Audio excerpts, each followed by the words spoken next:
Hi, Emily. Hello, Boris. Can you hear me? Yeah. Yes, I can. Maybe before we show the presentation and have a look at that, you can tell us a little bit about yourself, your background, and what sort of the topic is that you're going to presenting on today. Yeah, so hi, everybody. I'm Emily Jiang. I'm from UK. I work for IBM. I work on open source projects. I work on MicroProfile, Open Liberty. I'm the MicroProfile architect for Open Liberty. So I spend most of the time work on the MicroProfile specifications. So I lead quite a few specifications and participate in the microprofile working group and community. Yeah, very nearly every day, all the time. So Okay. in this topic I'm going to talk about is cloud native application development with microprofile. And also recently I published a book and it's the kind of the is out. It was out last week. So it's Okay. yeah, so towards the end of presentation, there's a URL for people to order it from Cool. Amazon. Congratulations on the book. That's no mean feat. I haven't written one myself, but I've seen people write books, and it seems to be always a lot of work and it's a painful process to a certain extent, writing a book, right? Or I don't know how your experience was. Yeah. It was quite nice actually. After I finished it, felt really rewarding. Okay. It's really good. I wrote this book together with a few of my dear colleagues, so Okay. it helped a lot. So it's Yeah. personally I did all the basically all the structure, and then I got the relevant people to help me out with individual chapters. So yeah, it worked out very well. So I'm so pleased, and I should receive my book either this week or next week. Nice. Oh, that's really good, and I think the approach with multiple people is really good. And you have some mutual and support, and you can sort of push each other to finish. So yeah, Yeah, good to hear that. encourage each other. Mm-hmm. I don't know if you know the system. We have your talk pre-recorded, of course. I'm going to play the stream in a minute, and we'll basically watch it together with all the participants. Everybody, please ask your questions if you have any already during the talk in the chat or in the Q&A. Then I would say I'll try to add the presentation into the stream. Let me just see.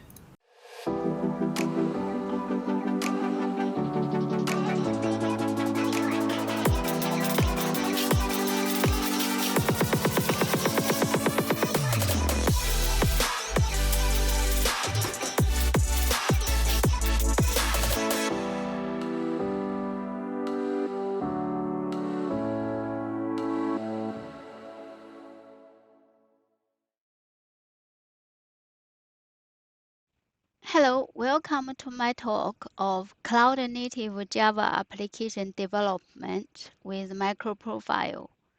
I am Emily Jiang from IBM. I'm Java champion, I'm Liberty Cloud Native Architect and Advocate. I'm senior lead in MicroProfile. Recently, I co-authored a book called Practical Cloud Native Java Development with MicroProfile, which can be pre-ordered in Amazon. It will be out in a few days' time. I will share the link towards the end of this presentation. So we talk about cloud native a lot. So what is exactly is cloud native? Is a microservice cloud native? Is a cloud native same as microservice? Actually, this is my definition of cloud native. So cloud native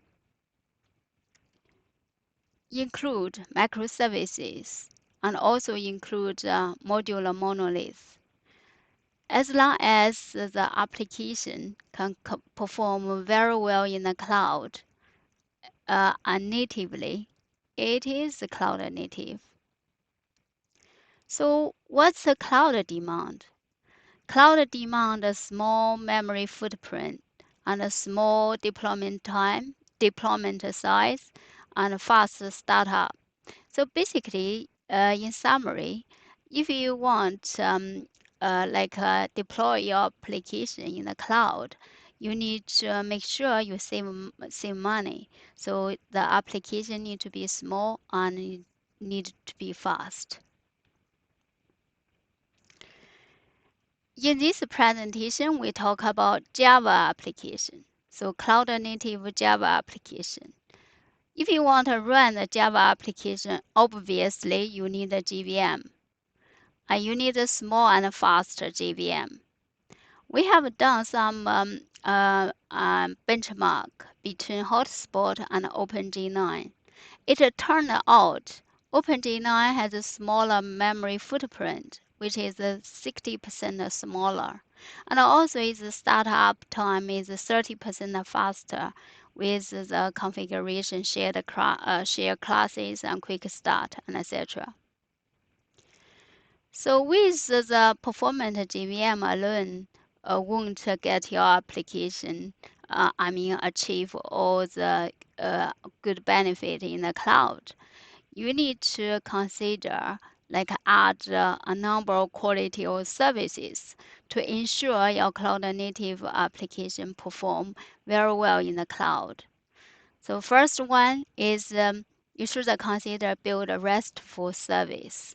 Basically, your application should behave like a cat or pet. So in this case, it can scale up and scale down without any problem. Also, it needs to be configurable so that the application can be configured without a need to be repackaged. And also, it needs to be resilient. So basically, it should perform well and under whatever the situation is. And also, it needs to be discoverable. So it can communicate itself what kind of operation it offers. The other thing is the cloud native application deployed to the cloud, it needs to protect itself. It needs to secure the endpoint. So in this way, it can prevent from unauthorized access. And also, you need to also consider the detour operation, so such as traceable and monitorable. So in case something goes wrong, and the detour operation is here to help out to diagnose the problem. Finally, your application needs to be intelligent. It needs to be communicated with the cloud infrastructure is when this application is ready to receive request and etc. When this application is going to dysfunction. So in this case, cloud infrastructure can destroy it and then start up, replace it with another instance. You might be thinking, let alone the business logic you have to deal with, and suddenly you have to take into consideration all of this is quality of services. Luckily, MicroProfile is here to help. MicroProfile is the open source community. It provides many of the cloud native APIs to help you to build a cloud native application. MicroProfile is a spec like a community. So basically, is the APIs its release is become a standard because it has it has MicroProfile working group to govern all these kind of releases. So in MicroProfile, the working group consists of 10 members, 10 strategic, 10 strategic members, including IBM, Elastic, Red Hat, Oracle, Payara, Tommy Tribe, Atlanta Jag, Garden State Jag, iJag, Fujitsu. And also this group is still growing. MicroProfile has very lightweight iterative process. Its APIs, TTKs, and specs freely available on Maven Central. So as you can see here, the community is very diverse.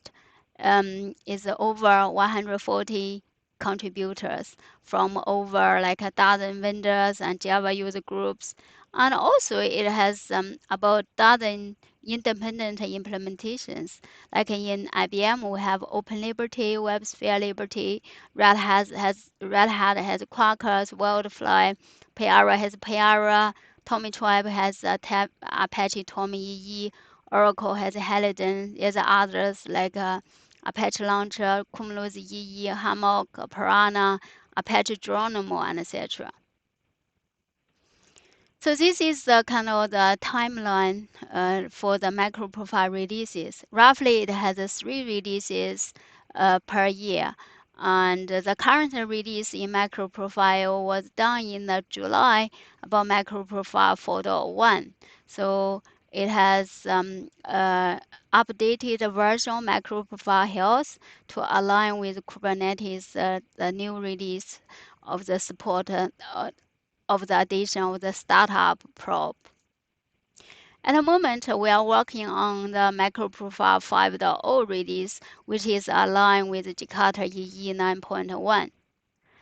So this is give you a quick overview about MicroProfile 2 type of releases. On the left is the platform release. So as you can see here, it adopts 5. Is the green boxes, Jakarta EE spec, and also these 8 MicroProfile specs.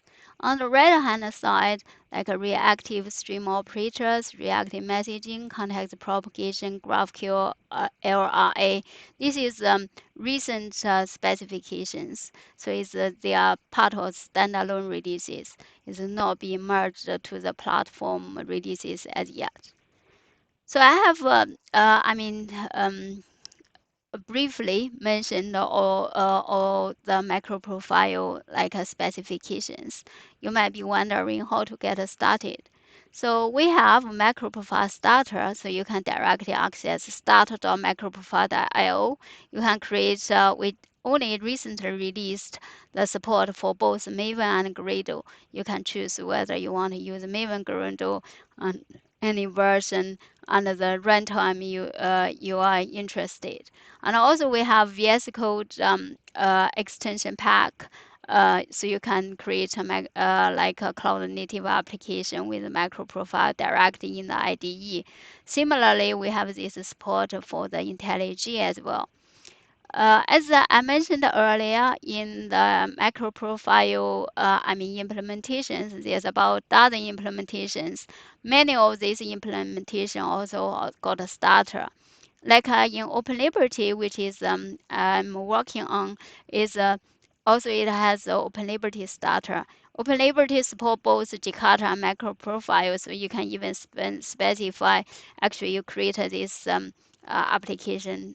You want to use both Jakarta EE and MicroProfile technology.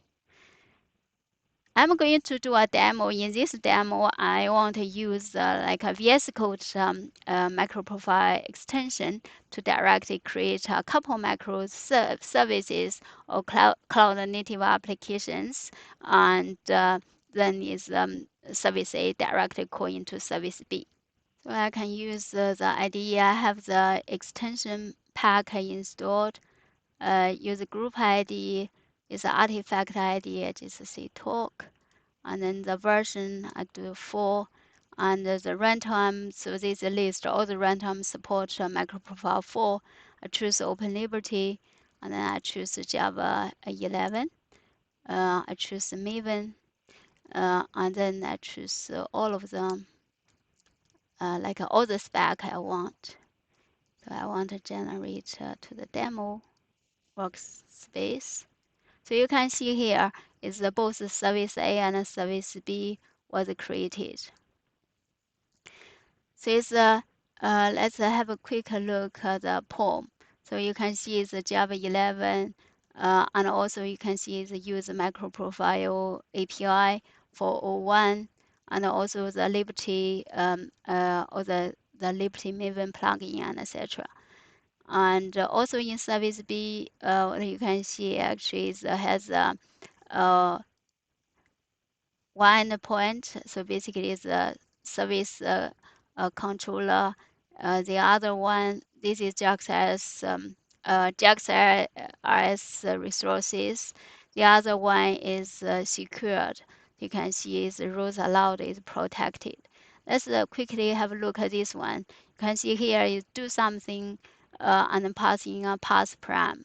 So in service A, I want to call into this this operation. So in service A, I can directly like create a interface of this operation. So it's do something. You can see here, do something, and then annotate it with the register REST client. And then in here, I can directly inject REST client, and then it's kind of the inject REST client, and then directly call into it. Since this both of them like on Open Liberty, I can directly like start it with the Liberty dev mode. So it's and then it's kind of in the Liberty dev mode means is you do your development and save the change. You can see the changes straight away. It will be able to pick up all the change you just made. So similarly to the service B, Maven Liberty Dev. So the both service A and service B. So started. Well, is starting. Actually, what I want to do is since like we're still in summer, towards the end of summer. And for example, if you are like a supermarket and etc., you might want to still promote your ice cream and etc. So here, I want just want to display my ice cream discount. Today, today's discount, for example, today's discount for ice creams is, for example, discount.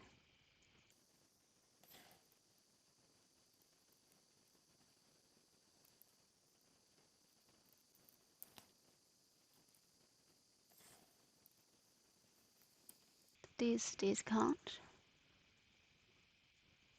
And then, like, I don't want to hard code this discount. So I can see is I want to inject a discount.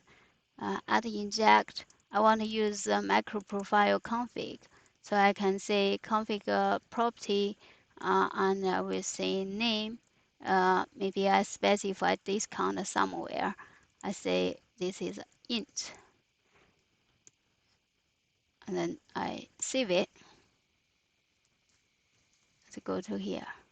As you can see here, I got error straight away. It said that this no config value exists for discount.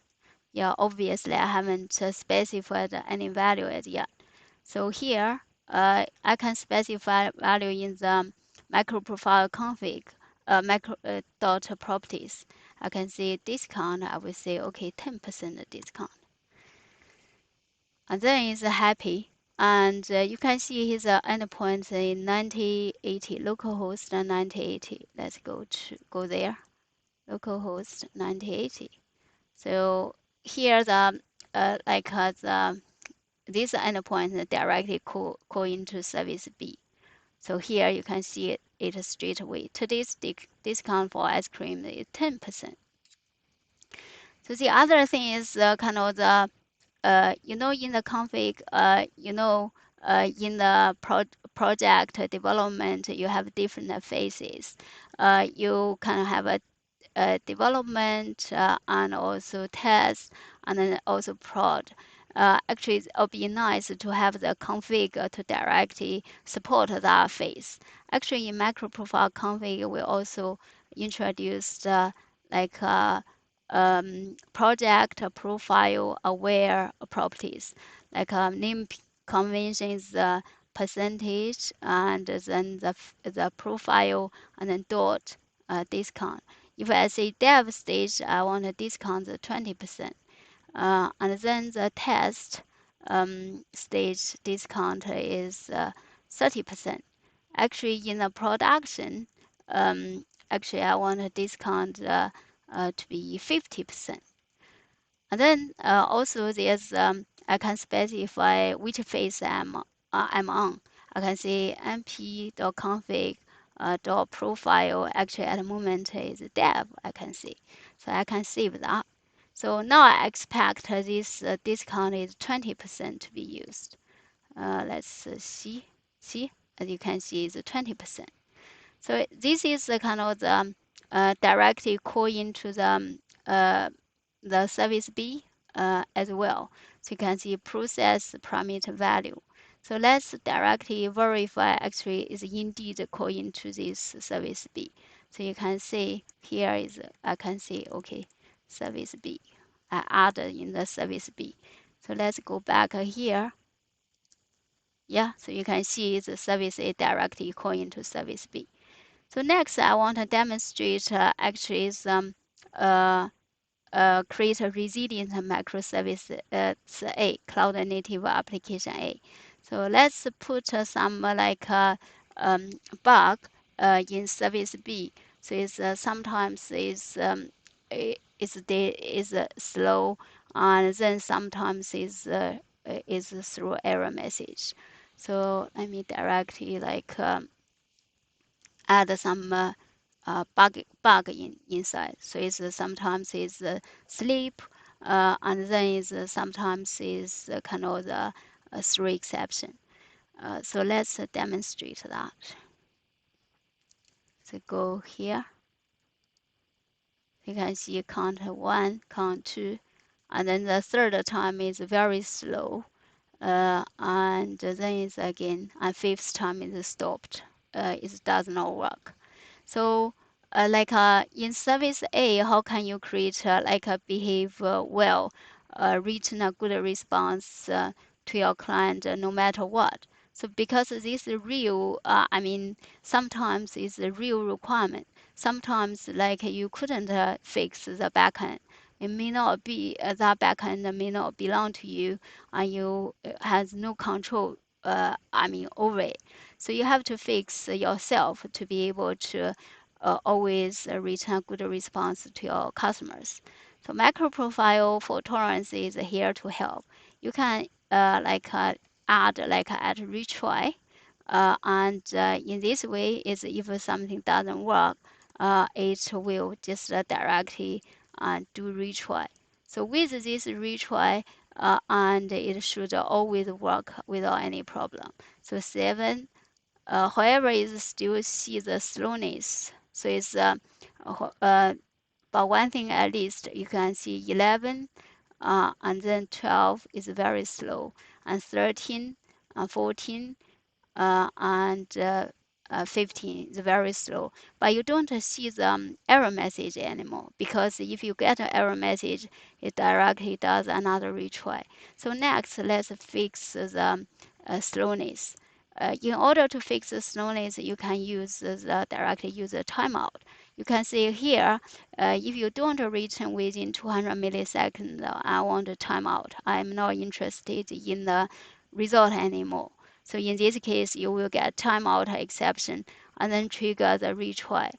And then when you use a timeout, it's always the best practice to use asynchronize. So use dispatch a different thread. When you declare the synchronize is always is always required to either return a completion stage or future. But completion stage is more preferred. So it's here in order to return completion stage, you need to complete a future and then completed stage here. Just return that.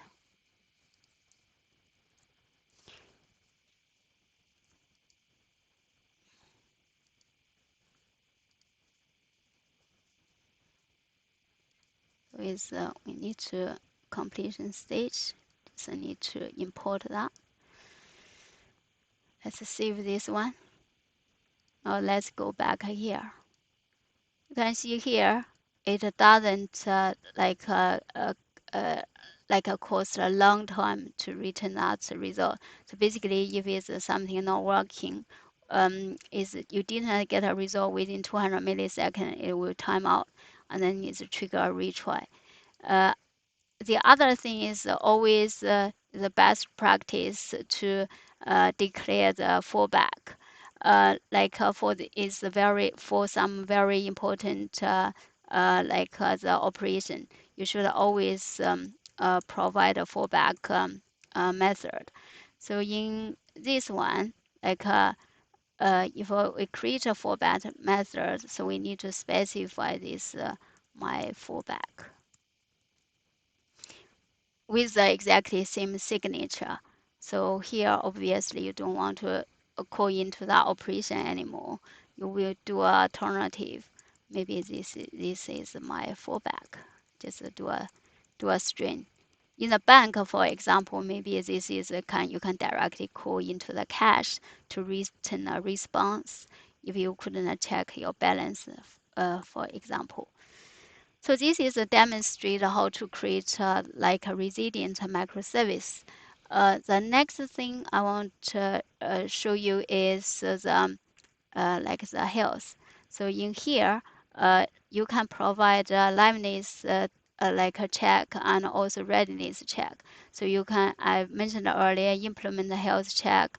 So here you can put in some logic to say, okay, you can check your database, or you can, for the liveness, maybe you check your available memory and etc. If it's running auto memory, probably you had better to tell the cloud native infrastructure to destroy this instance.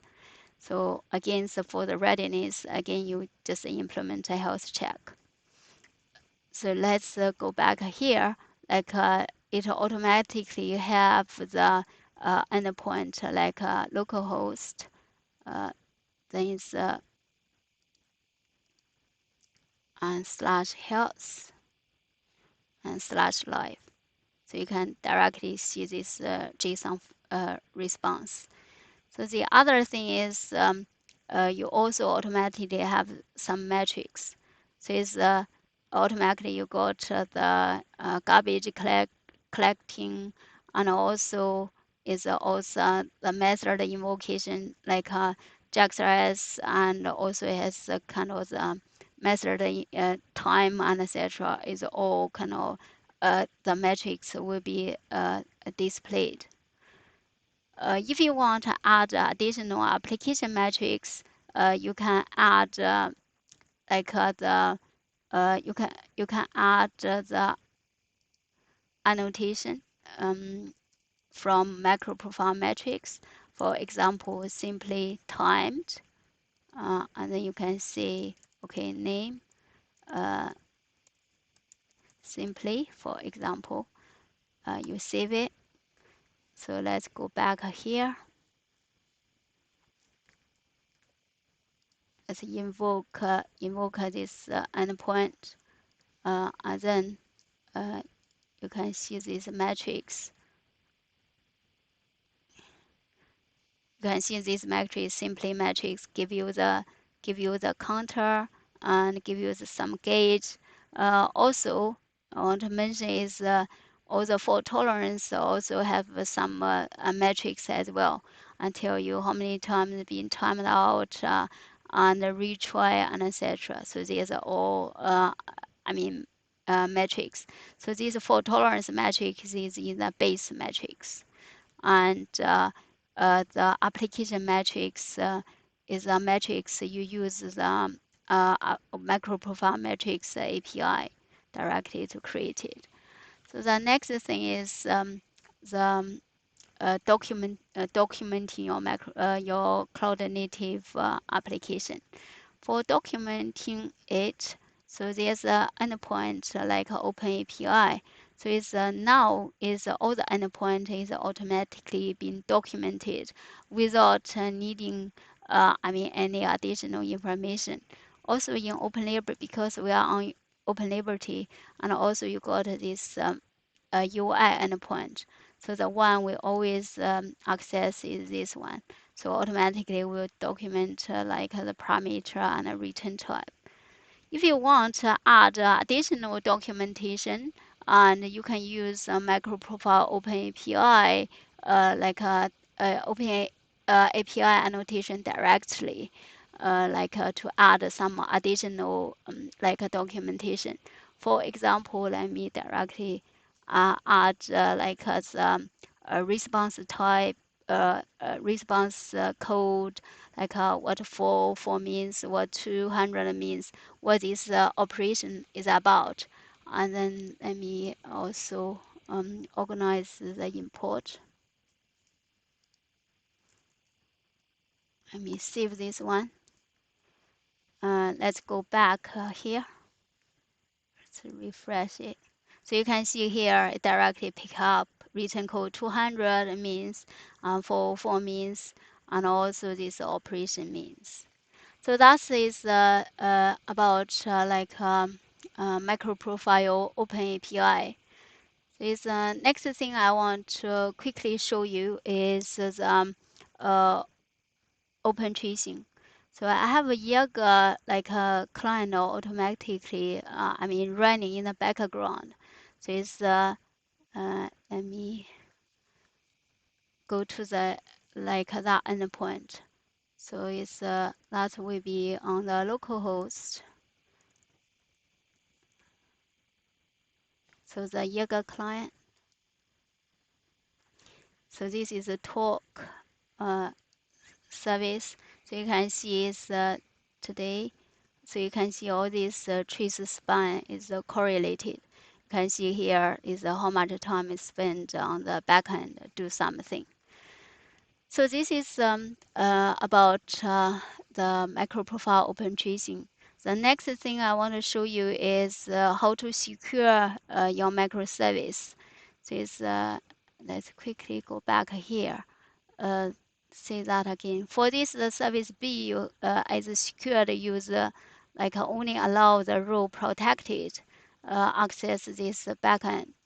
So obviously in the service A, I can directly call into this service B, the endpoint. I use the JAX client, so call into service B.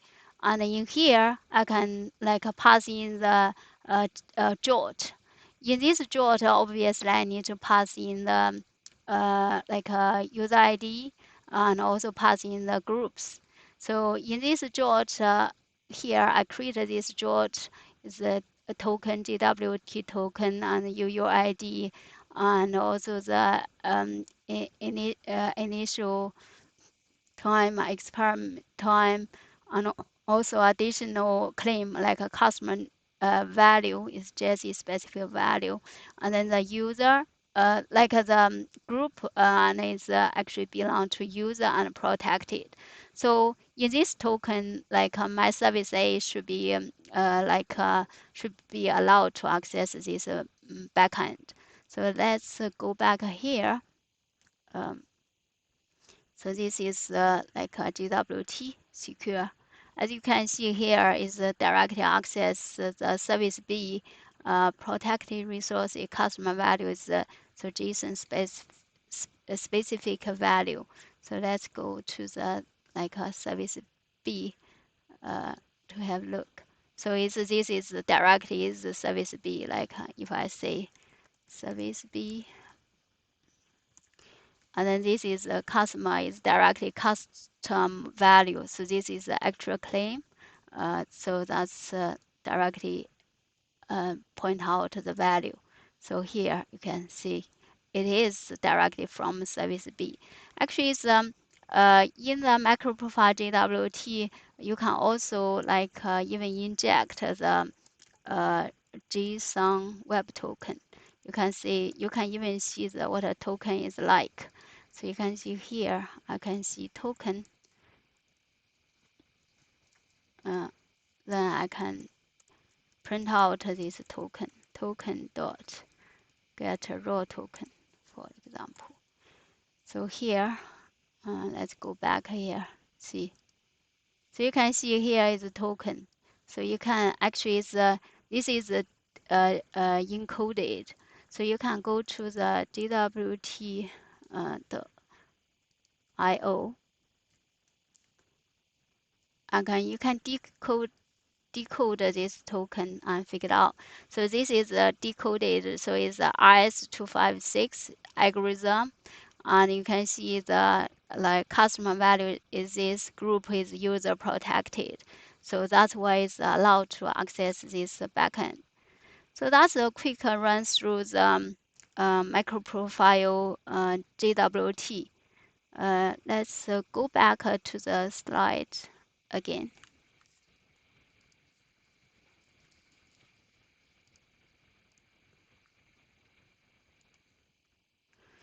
So next thing is you're considering is deploy to the cloud. So it's you will use Docker, Kubernetes, and also to manage the services. You use Istio.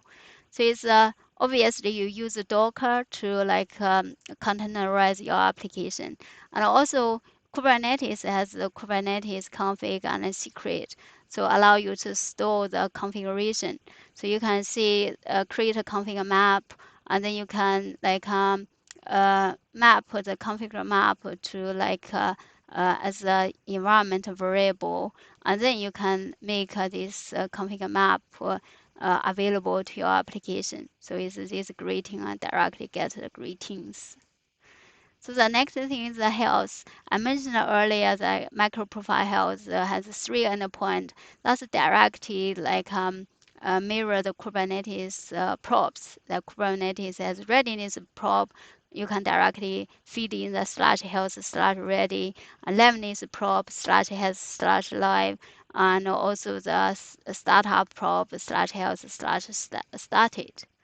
So it's the next thing is I quickly also demonstrated to you about this is this containerization aspect. So I can stop this one and also stop this both both application, and then I can like create, verify, build them. So again, I build this. So after I build it, I can create a Docker image. I can do at first, let me copy a Docker file, Docker file, and here. Similarly, and then similarly, I can copy the Docker file here. And then I can use like Docker build and -t. I can say liberty service A, and then I will say 1.1 version, and then dot. So can create like the Docker image. So I can do the similar thing, Docker build and liberty and service B, again 1.0, and this. So basically this will create a Docker image. And then is I create another like prepare for the Kubernetes like deployment YAML file. I can see the deployment. So while it's like building it, so we can see the Docker file here. So basically, is I use OpenG9, and also I copy the config and then copy the other properties, and then also I copy the wall and then run the config.sh. So it's service A is the same. So it's the exactly same Docker file. And then in the deployment file, so basically I need to create like 2 deployment file. So once for the app A is one for app B. So in app A, like I need to figure out where the app B lives. So as you can see here, the deployment file. So I use the Docker image and also the container port. And in the service A is a node port. Basically, you can access externally. Is a node port is 380. And then service B is kind of the cluster IP, so it's only visible inside of the cluster. So the metadata name factor app B service. So in this case is when service A call into service B, and no longer localhost 9080. So you can configure using the environment variable here, the fully qualified class name, like a slash mpres/URL, because slash is not a valid character in the environment variable name, so convert them all to be underscore. And this is service B's endpoint. And also here you can specify config profile is dev. Again, here you can use the health MicroProfile health endpoint and directly feed into liveness probe and also the readiness probe. So you can, because this all built successfully, let's quickly, let me delete previously kube control, delete self deployment. So delete all the previous instances, and then you can do a kube control get ports. Is terminating all the ports. And then with all done, and then you can do deployment like this. Deploy this to service, apply. And then you can do a get ports. So it's service B is up running already. And then you just need to, keep on trying to see whether when the service A will be up running. Yeah, it's up running. Now you can see get services. You can see the service A is on the 380. So let's quickly go to the localhost 380. So is the service A up running? The most important thing here, server. So you can see now is service B is not available as yet. So you get this is my fallback. So now service B up running. You can see directly call into there. It's the other thing. The beauty is so here if you change your prod, save that, and then you can directly without touching the Docker image, you can directly configure that, and then later on it will kind of get all the configuration synced up, and later on it will be reflected to be a different value. See, you can see 50%. That's because the discount for the production is 50%. So that's kind of the conclude all the demo. Let's quickly go back to the presentation again. So if you want use Istio to manage your services, and Istio ask you to propagate some the headers, so that Istio can correlate all the trace spans. And then it's all these headers required by Istio. It automatically propagates by MicroProfile open tracing. So that's just demonstrate how well MicroProfile work with Istio. Basically, you use MicroProfile as a programming model. You use Istio to manage the service. They work very nicely together. So finally, and I mentioned my book is practical cloud-native Java development with MicroProfile. So it uses OpenLiberty in the background. So it's available on the Amazon, so you can pre-order it. You can get your book probably in a couple of weeks' time. So this is the tiny URL, or you can scan this one and to directly access the website. Hope you can purchase this book and follow the example there and to understand MicroProfile and to build a first-class cloud native application. So this is useful links. Go to microprofile.io. If you want to learn any microprofile technology, go to the guide. And then it's all the guides for all of the microprofile specifications. Also, I wrote a few newsletters about microprofile with Istio and also some other like a microprofile comparison with Spring.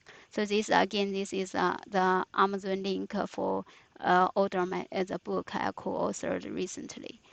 Thank you for your attention. This is my Twitter ID. If you have any questions, want to follow up with me, feel free to communicate with me via Twitter. Thank you for your attention. Bye bye. Hope to see you in the upcoming conferences. Thank you.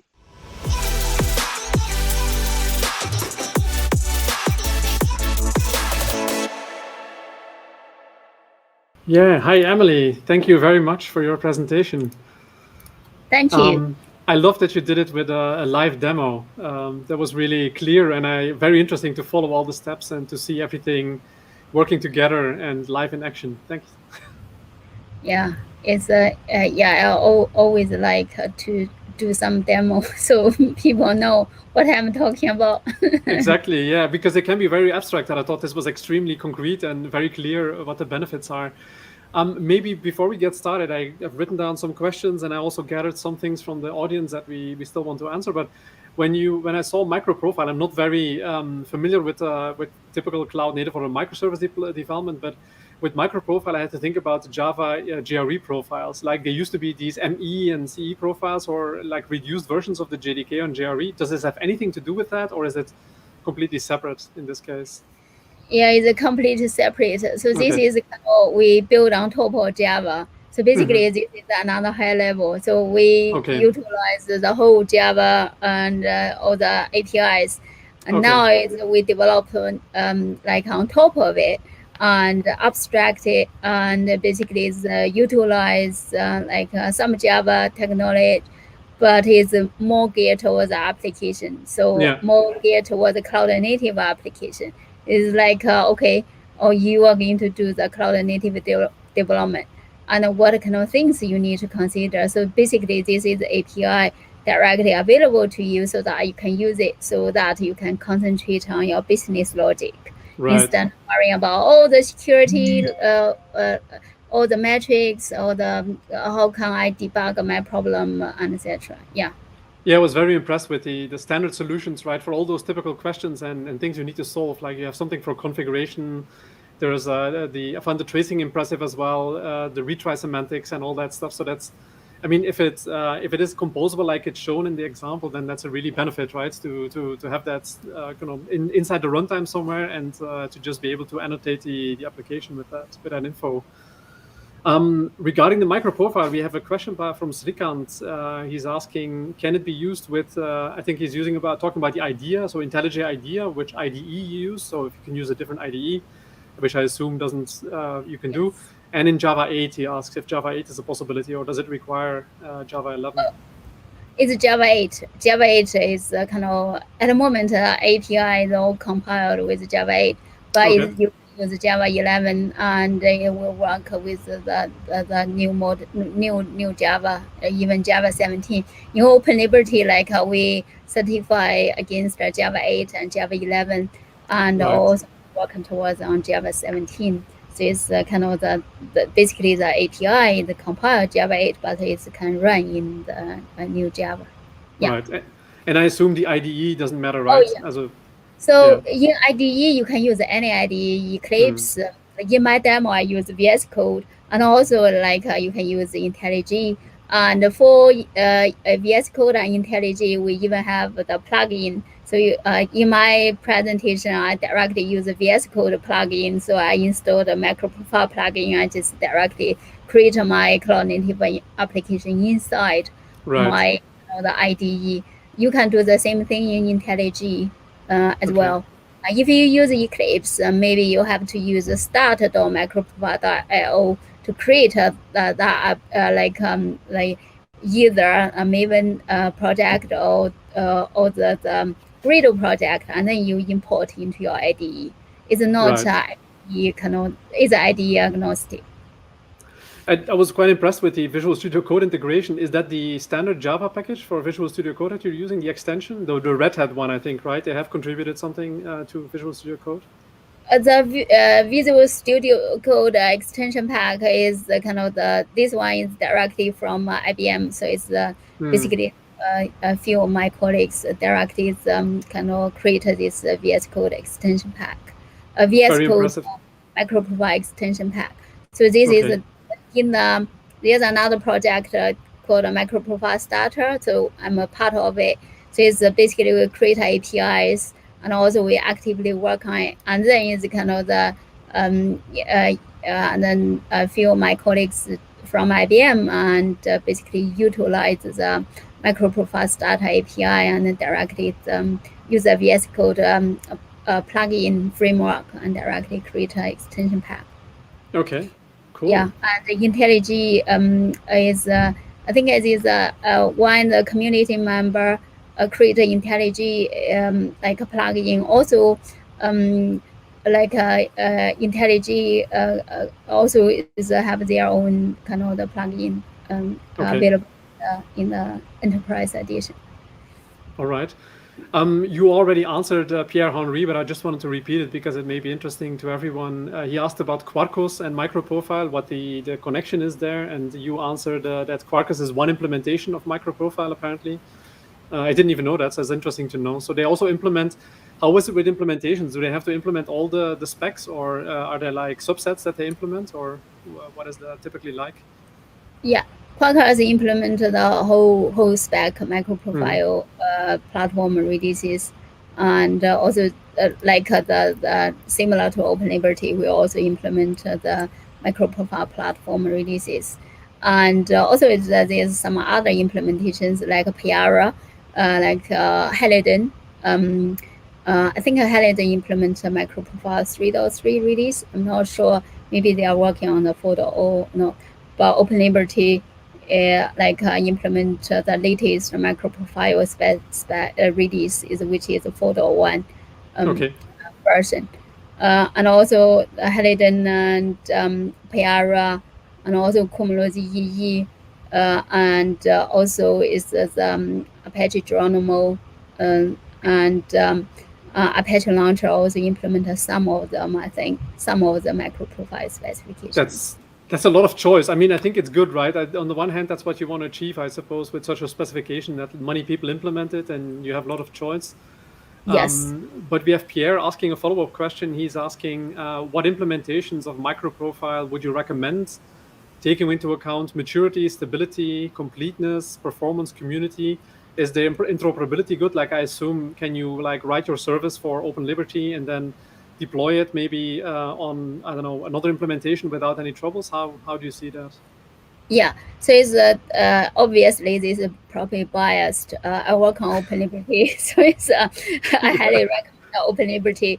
And for a couple of things, is we did do a performance benchmark, compare OpenLiberty, Piara, Wildfly, and Tommy EE. Is from the performance aspect, OpenLiberty is outperform the rest, throughput and memory footprint. We have I just shared is one blog we publish on OpenLiberty.io, so you can see the details about the performance. This is one thing. The other thing is because I work on both MicroProfile community and OpenLiberty.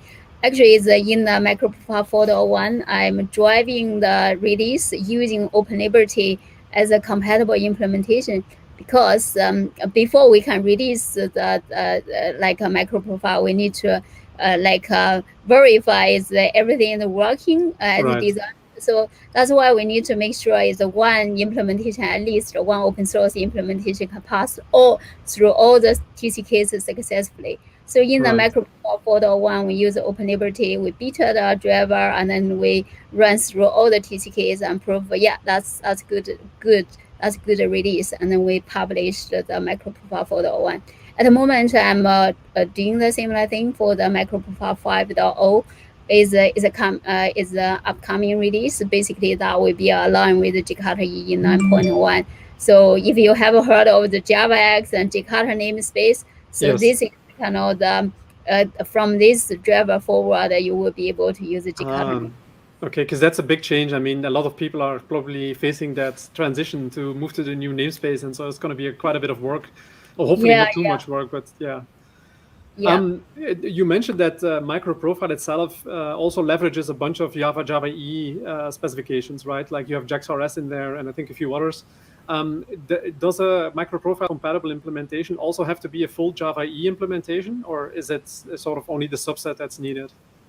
Yeah, only the subset needed. MicroProfile only borrow the 5 Jakarta EE spec. It's the JAX-RS, JSON-B, JSON-P, CDI, and annotations. Right. That's all. Actually, this is kind of 5 spec. Also in MicroProfile, we try not to bring in EJB. We try not bring in servlet. So even for these 5 specifications, we also stripped off the EJB dependency and the servlet. Okay.